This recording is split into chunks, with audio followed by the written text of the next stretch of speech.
It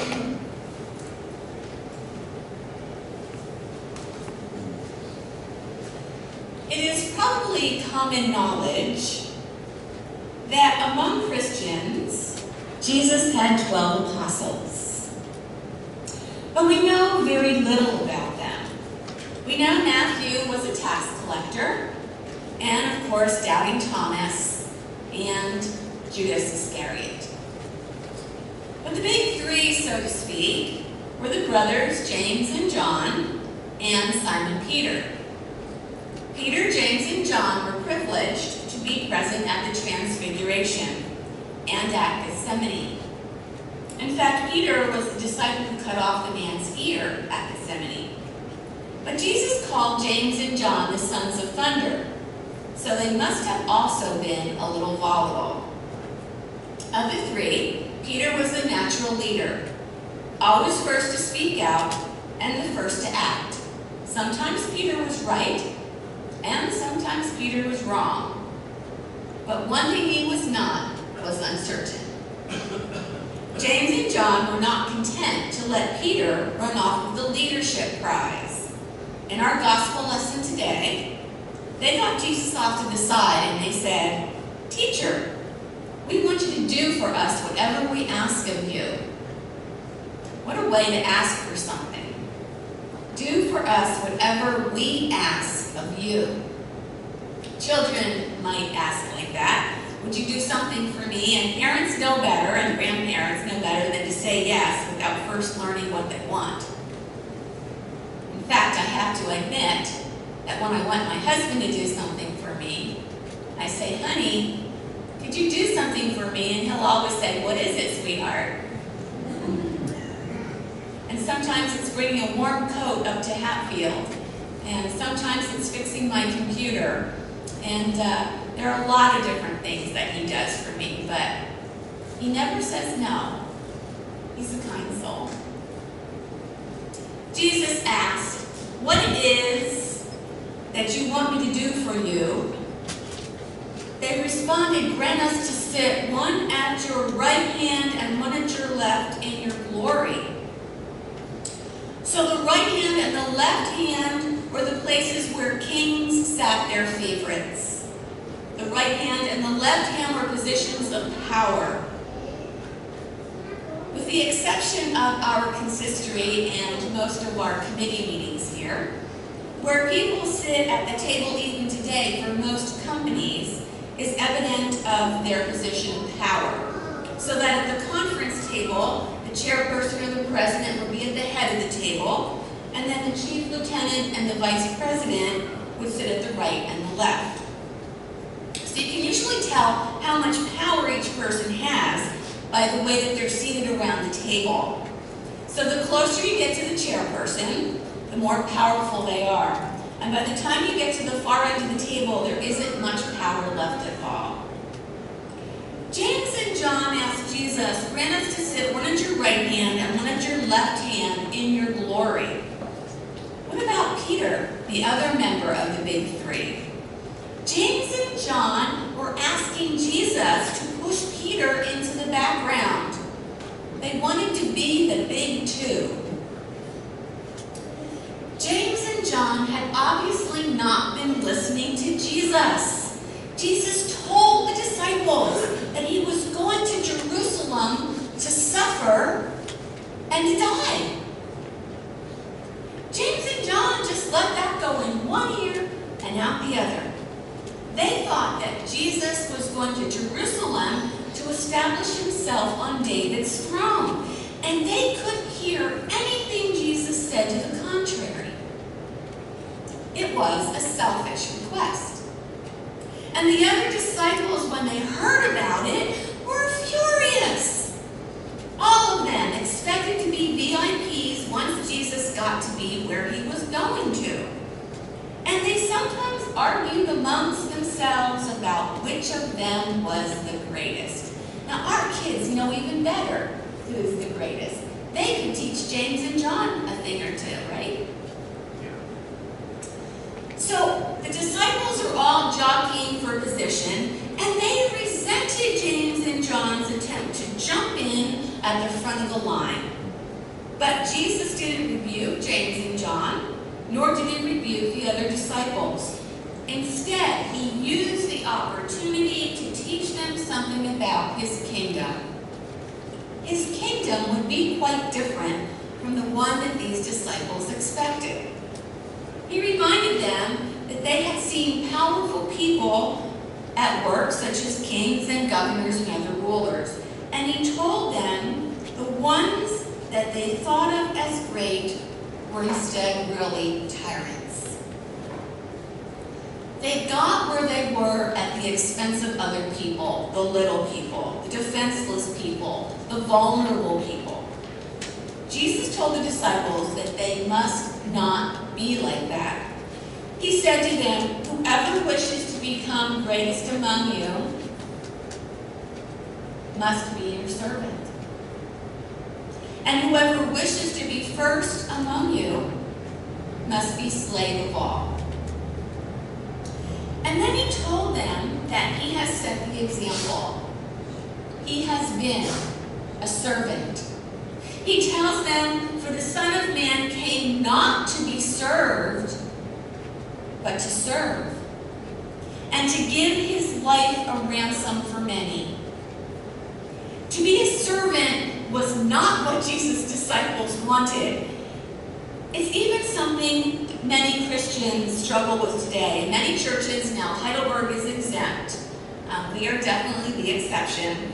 But many people in many churches want to be in charge, to be the decision maker, to enjoy the perks of the office, and to tell others what to do.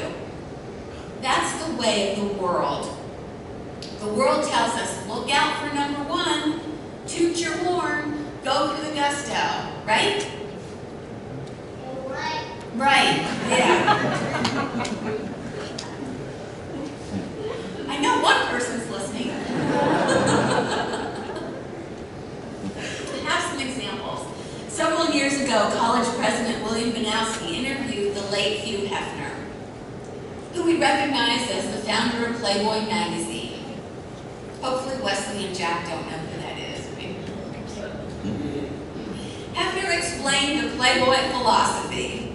He said, "We reject any philosophy which holds that a man must deny himself for others." That's pretty scary philosophy. When Barnowski wrote up the interview, he added this comment. Barnowski was obviously a Christian.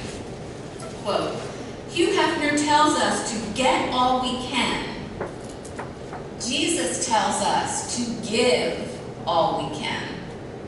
Because the clash is total, there is no way to gloss over it. The popular philosophy teaches that to get life, you must grab it.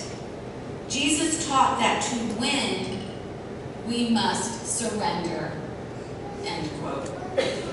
The conflict is absolutely irrevocable. The world tells us one thing, and Jesus tells us another. Whom should we believe? Each of us must decide. I will just say this, that I am deeply grateful that so many people believe in Jesus, because it is people who believe in Jesus who make the world, or at least their little part of the world, a fit place to live. People who love money and power often get rich and famous, but people who love Jesus enrich my life and your life and other lives all around the world. There's a true story about two men at Fort Riley, Kansas, a post chaplain many years ago who was an old full-bird colonel, and a brand new chaplain who was assigned to do administrative work in the chapel in the post. And soon after the new chaplain arrived, the colonel called him into his office, and he told him, "The only reason you and I are here is to take care of the chaplains who are taking care of the soldiers and their families. Remember that whenever a chaplain asks for help, here was a man on the top who understood that his only reason for being was to help the person at the bottom." Another man who understood the servant life was Wilfred Grenfell, who established a medical mission in Labrador.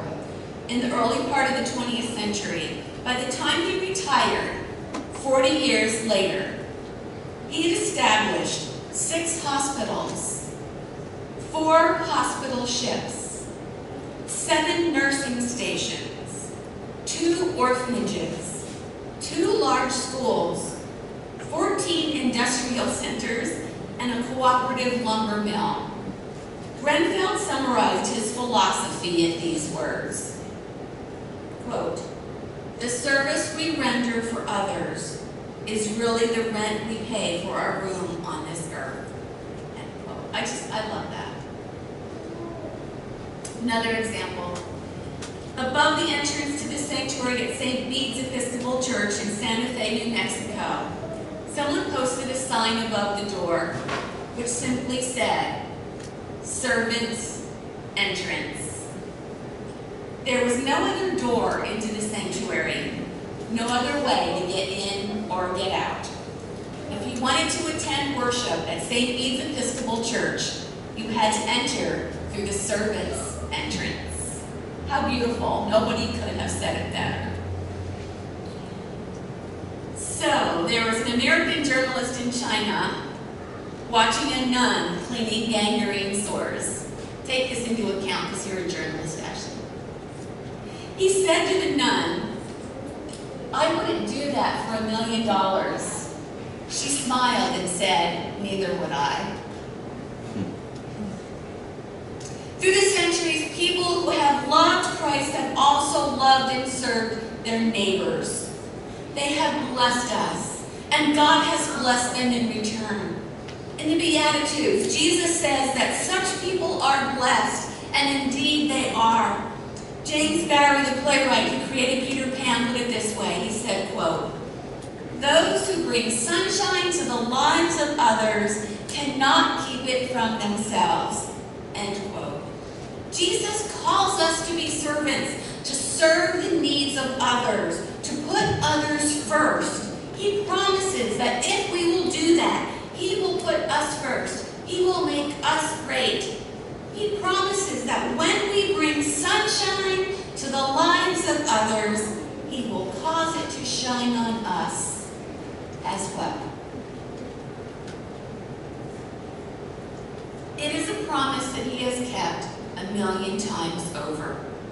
By bringing blessings to others, you will see how Christ brings double blessings to you. And I'd like to close this message with a quote from Ernest Southcott. "The holiest moment of the church service is the moment when God's people, strengthened by preaching and sacrament, go out of the church door into the world to be the church." We don't go to church. We are the church. Let's say amen to that. Amen. Okay, I need my kiddos that are going to hold the cross.